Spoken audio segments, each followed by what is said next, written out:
All right, so this model here is one I've been working with for a little while just to test out different materials, lighting, and things. It's Mies van der Rohe's new Galleria. This is kind of the interface of Unity. You have a working view that you can orbit around and mess with things, whether it's sort of start looking at particular objects or change materials. Pretty much do anything in Unity, you work through here. And you have a separate window, which is the view that you get when you actually are playing the game or walking around. And there's a little play button up top, so you can at any time just sort of walk into the game. It takes a second to load up, and then can kind of just walk around. Some interesting things here, if we look at this texture here, it has actual 3-dimension to it, which is kind of a cool thing to really make your world seem more real. So you can see that certain of these bricks are actually protruding from the wall.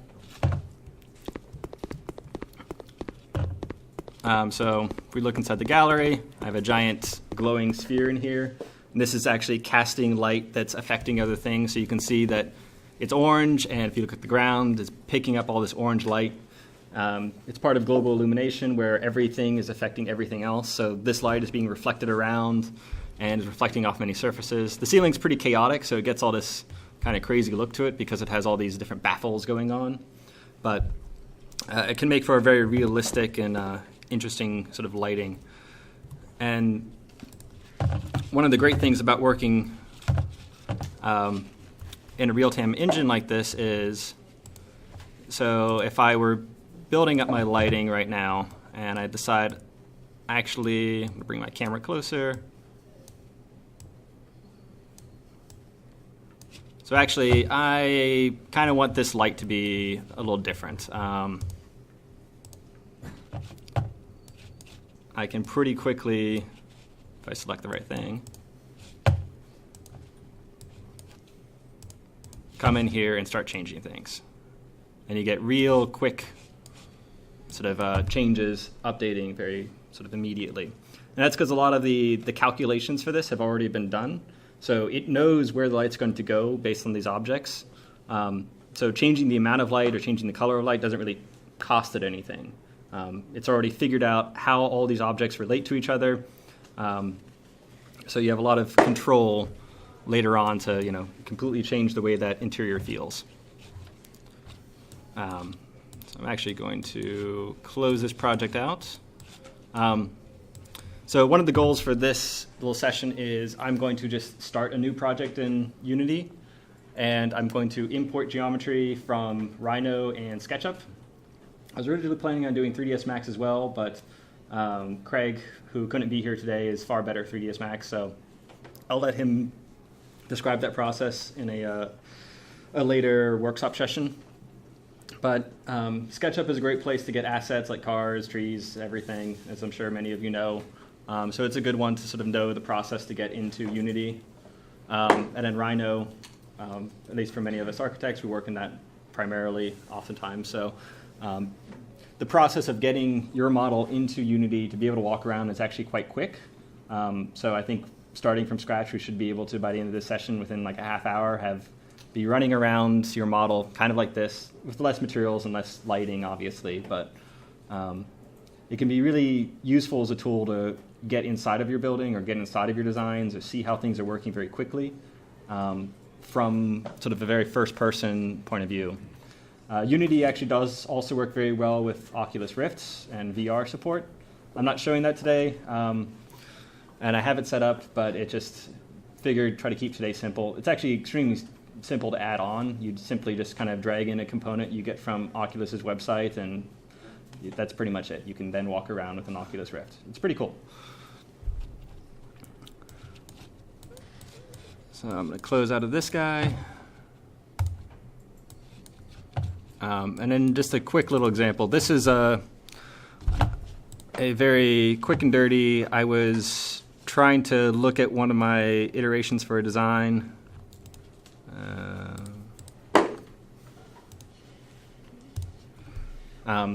For some forms that I'm working on in my thesis. So I very quickly brought my forms I generated in Rhino into here that I can sort of see how they're interacting within the space. So this is kind of just a a mesh that I created in Grasshopper that's sort of moving throughout the space, but I can pretty quickly get an idea.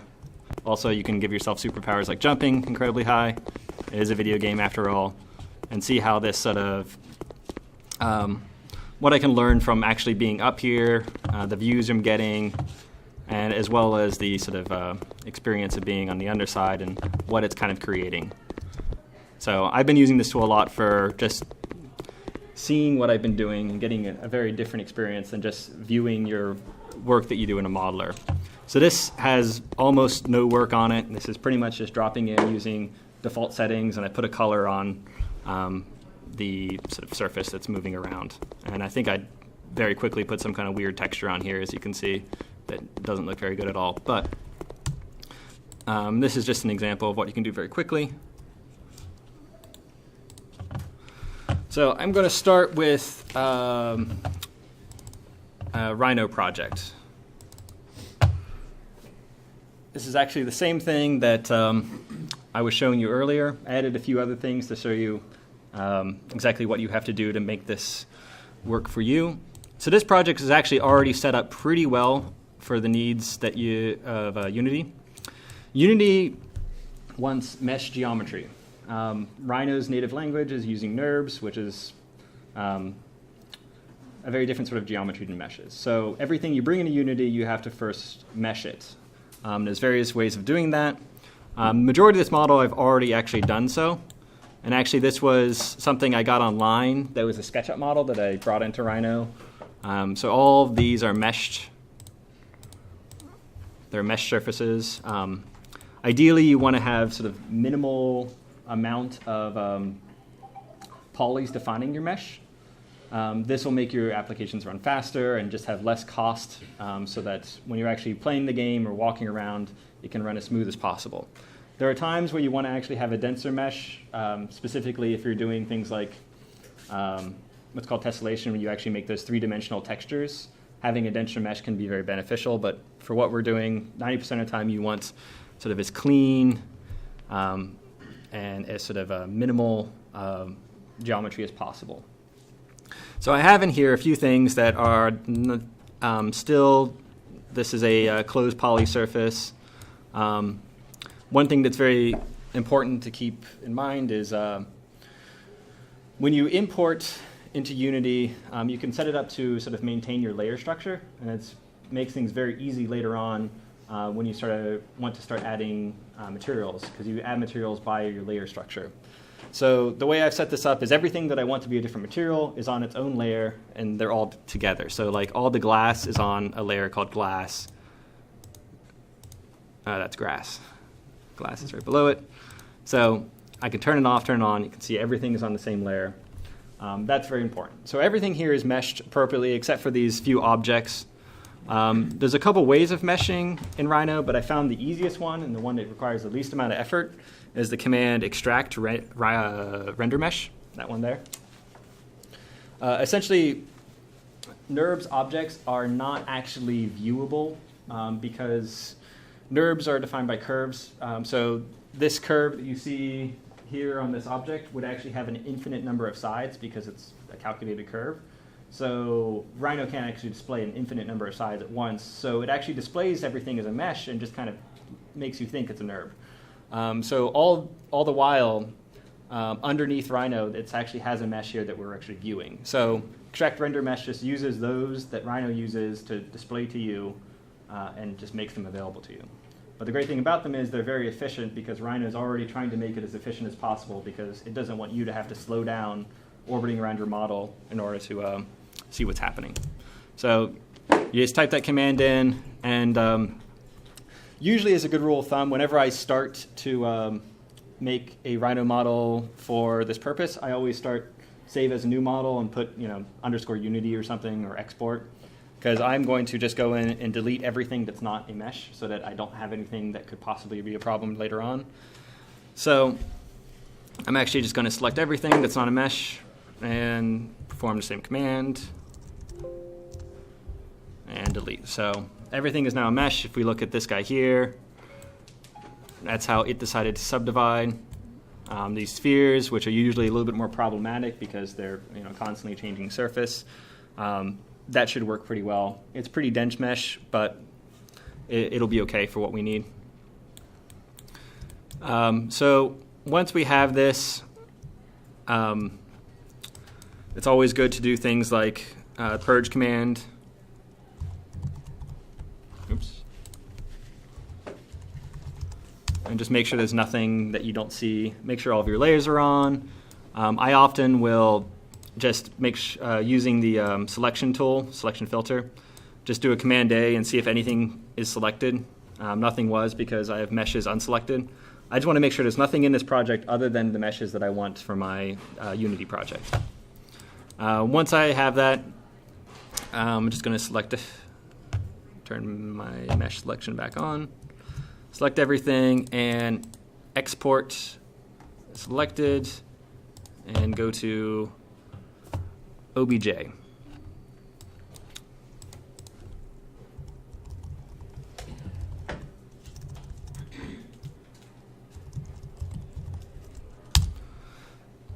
Now, these settings that I have here, I'm going to leave up on the screen so anyone watching this later on can follow these. Just copy these settings. These are the ones that work best for what we're doing. It sets it so that Y and Z are flipped, which is something in game engine, Y is actually up, whereas in normal modeling, Z is up. So that's just one thing that's just different. So this will flip that. This will make sure everything comes in according to the layers you have it built on. And these settings just work well, I found. So if you decide to do this, just copy this exactly and hit OK. Usually it takes a couple seconds. It's not usually that long of a process because everything here is already a mesh. If you have objects that aren't meshes that are NURB still, it'll ask you how you want to mesh them at that time. And usually I would just go back and do it by hand and not just let it auto do things because it's not going to, you don't have as much control. So just go back and make sure you extract render mesh. It's pretty simple. So just going to close out this. Oh, actually, there's one other thing I forgot to mention. So normals are a very important thing in game engines. How many of you know the term normals? Heard of it? So every face of a mesh has a positive side and a negative side, basically normals. So in game engines, they don't see the back side of a mesh. They only see the positive side. So what you want to make sure of is that you don't have any negative sides. One thing I do to check that is under display options, there's a back face setting. Just set that to a color, just like it is there. And that way, when we orbit around a model, we will see bright red anytime there's a problem, except for this, because that layer is actually red. So that's a little confusing. But we can tell this by if we go on the underside, it's bright red or it disappears, because sometimes the back sides of meshes just don't even render correctly. But we should see red, and that's what we see here.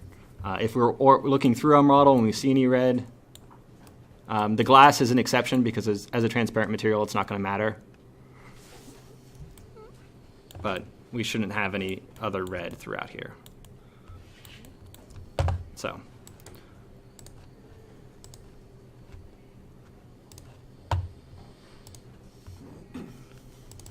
one thing that can be really convenient to get from SketchUp is getting cars or something like that through the SketchUp warehouse. So I found this Porsche the other day. It's very nicely modeled, as you can see. But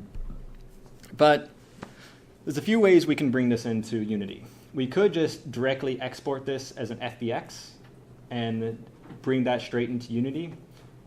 It'll bring with it its textures that it has, like that little Porsche logo, the general colors, but we won't have much control over those once they're in Unity. And the other problem about it is it doesn't bring in a layer structure, so it actually would just bring in every one of these pieces as an individual mesh. And that's a little bit cumbersome to work with. The best way I found to do this is actually to just directly open the SketchUp file in Rhino and essentially go through the same process that we just did. But before we do that, I don't know, some people may not know that SketchUp actually also has normals, and they're equally as important here. So if we go into styles, under the style pull-down menu, this little tab here allows you to display essentially normals. So if we look at this, this is actually an extremely well-built model. I've actually already cleaned it. As this model came in, there were a lot of normals that were flipped. What that would look like is it'll have that blue tone to it. We can actually change the back color here if we want to make it more apparent. So anytime we see that on the outside, that's a bad thing. And to change it, you just simply select those faces and do reverse faces. So other than that, this model looks pretty good. I guess if we look in here, maybe some things in the brake calipers, if we're being super OCD about it. But you can also tell that since this has a lot of hidden geometry, to fix this, I would actually have to go in and select that face individually, and it's actually not too hard. But don't need to be super OCD right now, because that's a brake caliper that you're barely going to see. I guess if we look on the underside, there are a few other places. So in Unity, that's just going to appear as not there. It's going to appear as completely see-through. So generally, it's good whenever you get geometry from somewhere else, or even your own geometry, just check it. It's pretty easy for normals to get messed up, especially in SketchUp. But that doesn't mean you can't get great stuff. I mean, this car is very highly detailed. It looks great in a renderer. I've used it before in a couple different renderings, and I haven't actually tried pulling into Unity yet, so this will be a fun experiment. For Rhino, it seems to like SketchUp 8 files, so I'm just going to downsave this as a SketchUp 8 file, and then you can just directly import.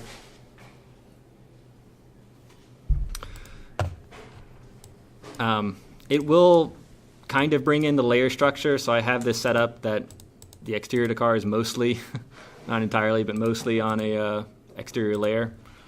So this would be something, usually I'd probably bring it into Rhino and then fix all the layering there, just because it's going to end up being easier, but I'll just bring this in as is.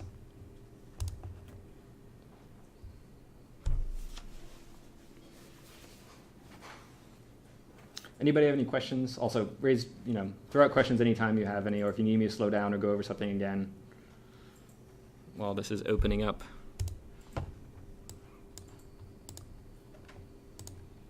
So I'm simply just going to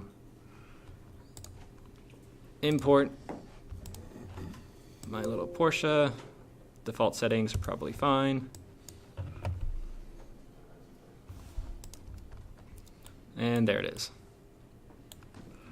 So if I were doing this the correct way and I really wanted this to have full control, I would probably go in and select all the exterior of the car, make sure that that exterior layer is actually working, because it seems that sometimes from SketchUp, the group might have been on the exterior layer, but the geometry within the group is on the base layer, so it all ends up on the same layer anyways.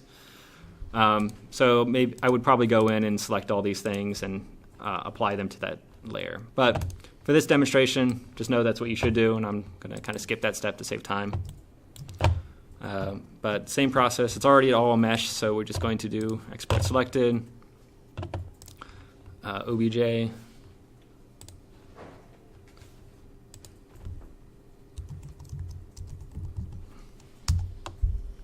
same settings as last time, and exit.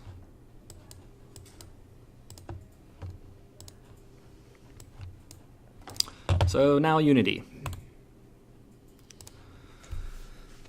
When you open Unity the first time, it will actually ask you to sign in. You have to make an account with Unity in order to use it, but it's free and isn't hard to do at all. So to make a new project, we're just going to go new. I'm going to name it, say, workshop.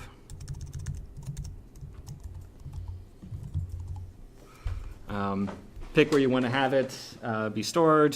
This is my, actually, I'll put it in the workshop folder.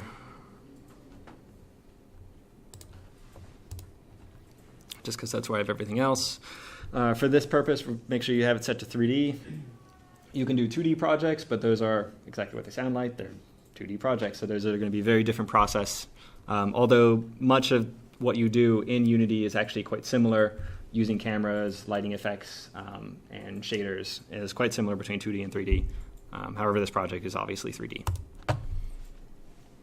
So let that open up. It's going to set up some default things, and it's going to give you a main camera and a directional light. This is all fine for now. I actually just realized there was one kind of major detail I left out, which is that Unity works in meters. So if your file is not in meters, switch it to that before you export.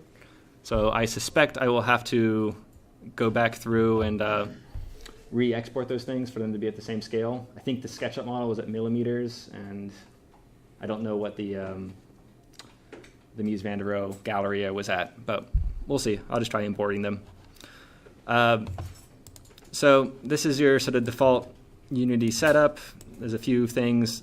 Lighting is actually usually not open for you, but I find it to be a very useful tab. Under Window, you can find lighting. I usually just keep that open. It's also, this program tends to work very well with 2 screens, so you can have all this stuff on a separate screen, which is why it looks chaotic right now. So again, this is your work plane, and then on the other side we have our game view. We can move that around. Unity has a bunch of default assets that are very useful, including a first-person controller, which is what we were using in the demo, where you can walk around and sort of actually be able to interact with your model. So there's a bunch of things that I sort of import. Oops, wrong import. Under assets, import package. Characters is where you get your first-person controller. And then the other thing I often will import is effects, which are going to be image effects, like things that affect your camera, like anti-aliasing, color adjustments, ambient occlusion, things that affect the way you see stuff. There's other effects in there, but those are the ones that are sort of basics that are really useful for every project. So I'm just going to import characters. Just allow all.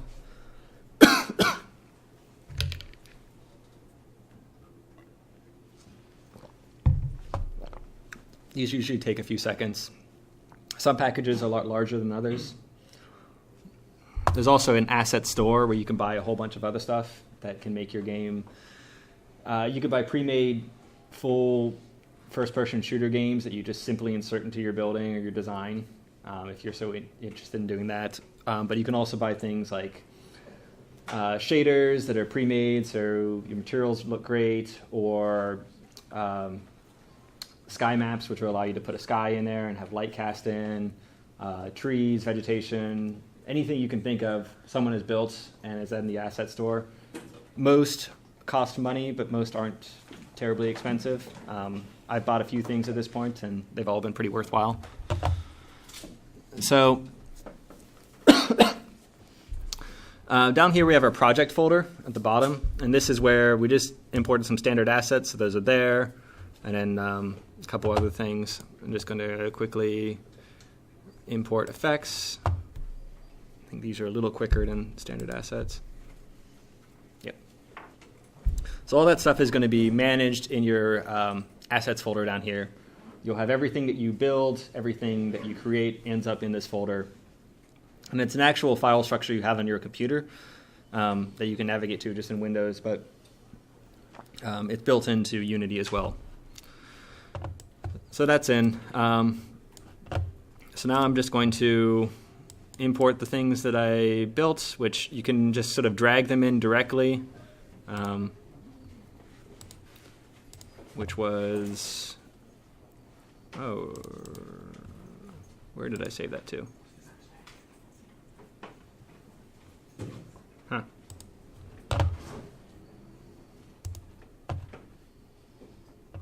So I thought I'd saved it to that folder. Apparently I had not, so I need to check and see where I saved it to. But this would be a good time for me to convert everything to meters anyways.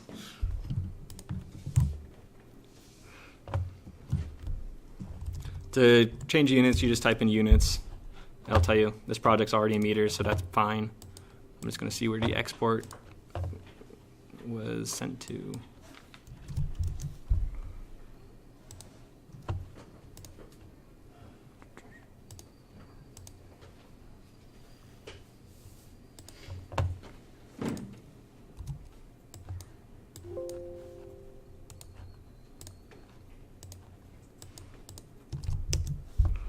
Okay, so here's my car and then the export of the museum. I'm just going to drag them in directly into my assets, and it's going to take a second to process them.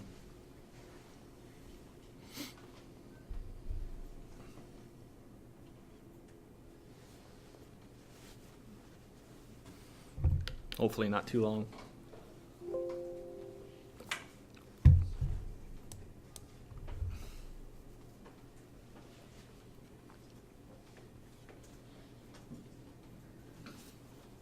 So if any of you were at, I did a similar workshop to this last semester in the fall semester.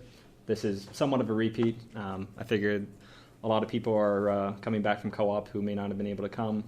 I guess some of the fourth-year architects are here both semesters, so you get a little bit of a repeat. But I've done things a little bit differently and picked up a few other things since then, so hopefully it's helpful. And then there's also the recording now, so no need for notes, although some people are good at that anyways. So once it's in, you'll just have an object here with everything that's attached to it, all of your different layers. Get a little preview on this sort of inspector tab. So all my glass.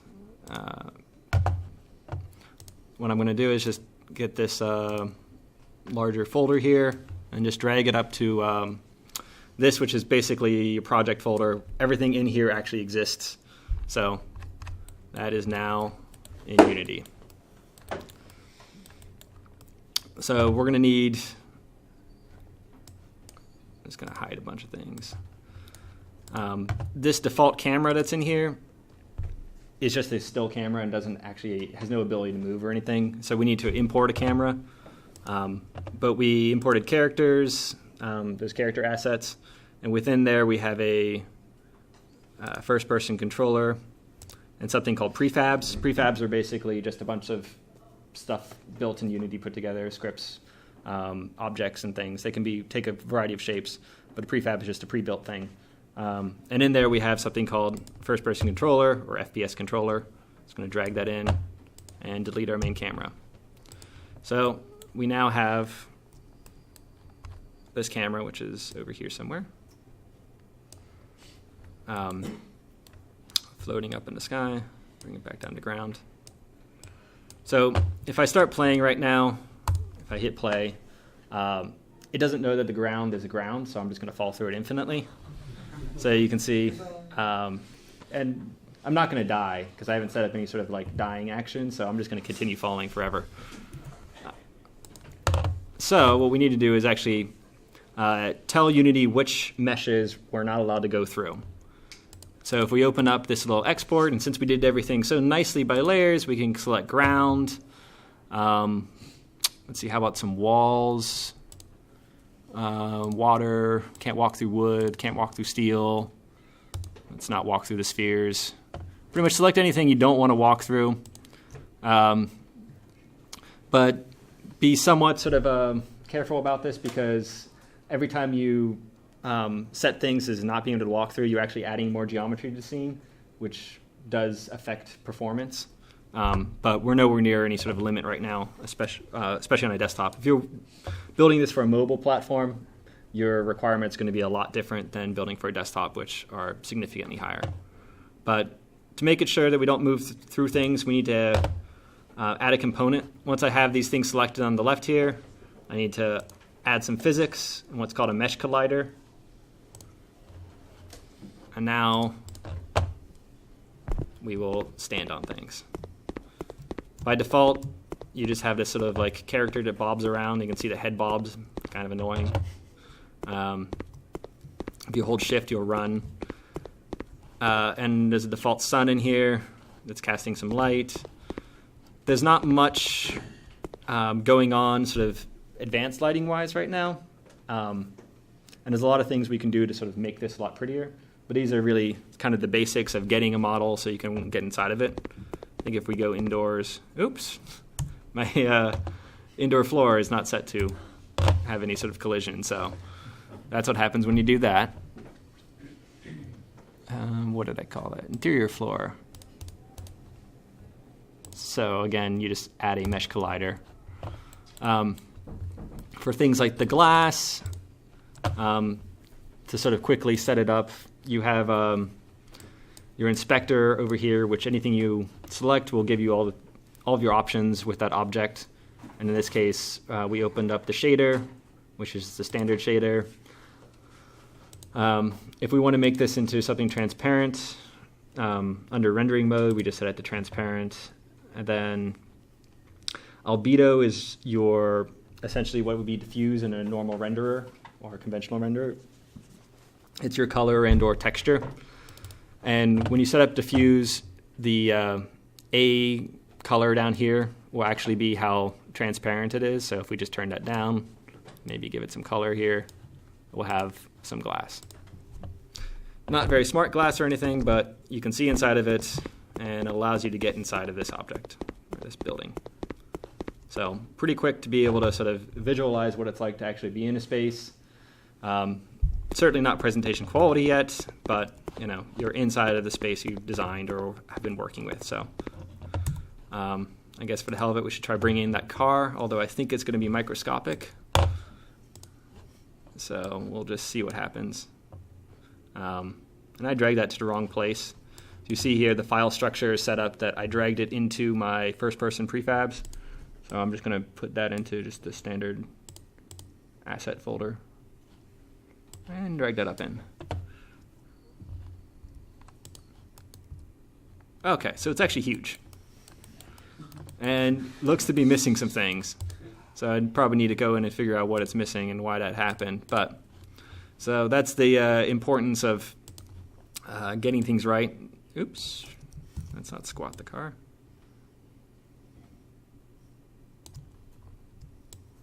But you have some control once you're in Unity to actually manipulate things. So these basic controls up here, this gives you sort of a pan tool. This allows you to move things. Pretty simple. Rotation and scale. So let's make this car nice and big, put it inside. It's now our art exhibit in a museum.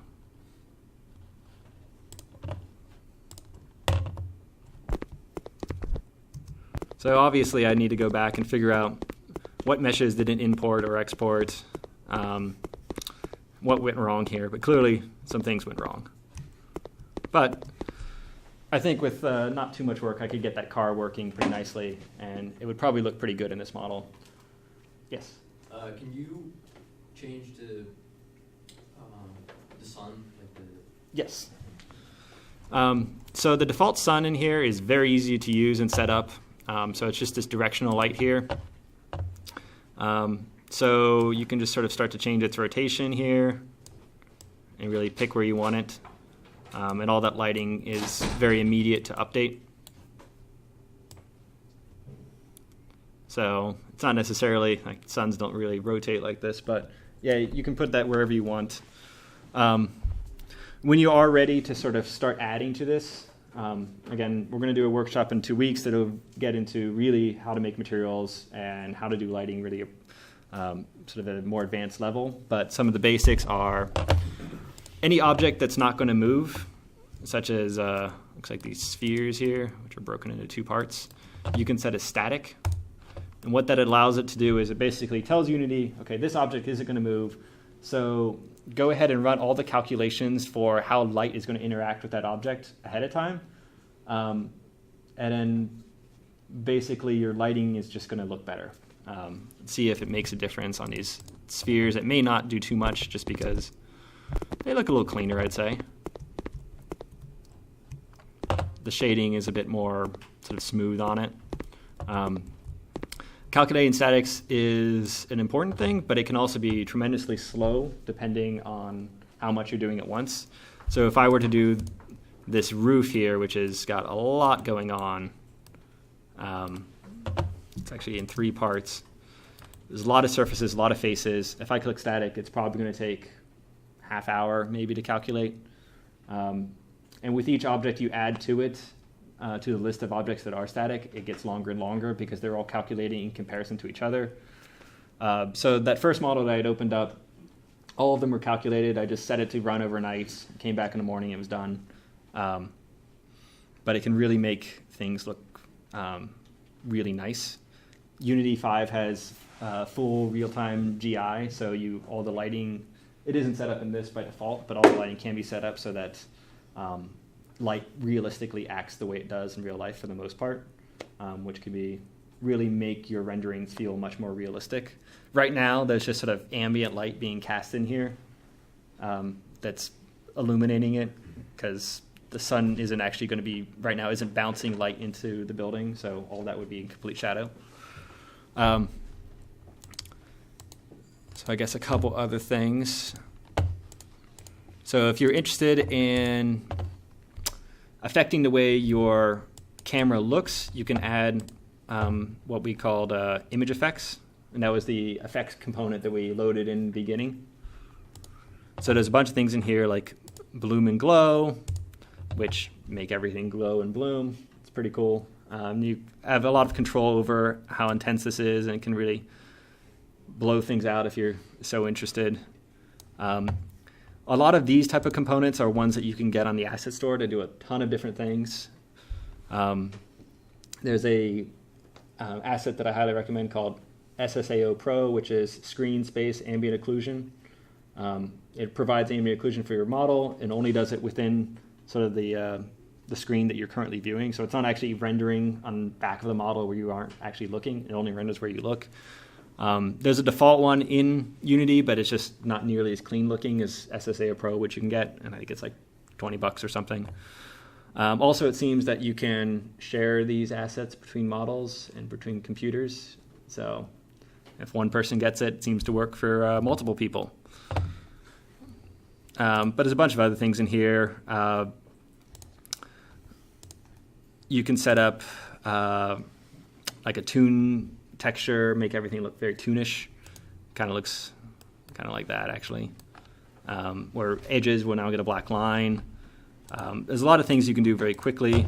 I think one of the very important ones is probably color adjustments, and you can do curves adjustments. So if any of you are familiar with Photoshop, you're probably familiar with how the way curves work, and that's basically giving you that for your red, green, and blue channel. So already just having done this minimal amount of stuff, the model looks very different. Still not great, but very different.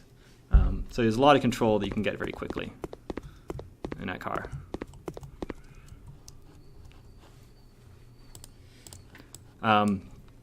When you do start to build up materials, so let's say I wanted to do, how about these spheres? This is your basic material editor.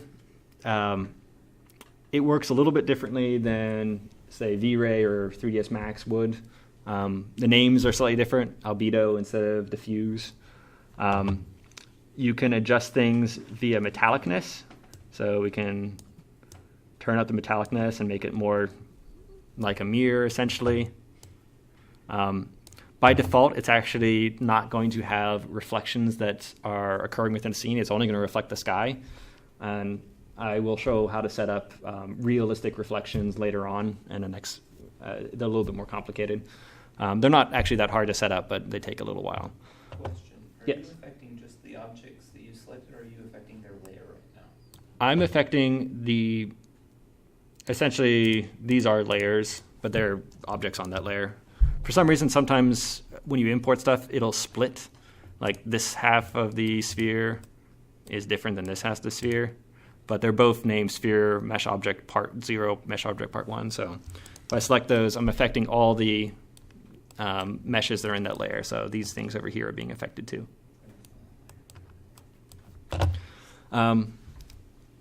So it also uses normal maps, which are, if you've seen a normal map, they look a little strange. They're kind of hard for us to decipher visually, but that's what a normal map looks like. It's more sort of advanced information about the actual height of the surface. It basically does so by doing more or less taking a camera that projects from 3 different angles, which is how you get these 3 different colors that overlap, and the renderer understands it as being sort of depth that's being created there. So I know many of you probably have a bunch of textures and you don't necessarily have normal maps. There's a lot of different software sets that you can get that help you create them. I've been using this one recently called Shader Map 3, and it's extremely easy to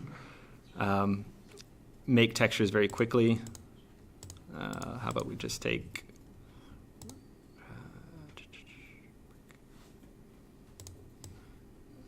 this brick texture. If you just kind of drag it in here, you can pretty quickly get an idea of what that's going to look like in a game engine, and then you can start to manipulate. Okay, so that's way too intense. Turn the intensity down, and start to make this look the way you want. So then you'll get your maps out of it that you can use in your game engine. There's various different softwares that do this. There's one called Crazy Bump, which I think might be free, but it's a little bit more limited in its abilities. The most powerful is probably Indio 2, which is a plugin for Photoshop. It's pretty much what all game designers in the actual industry would actually use.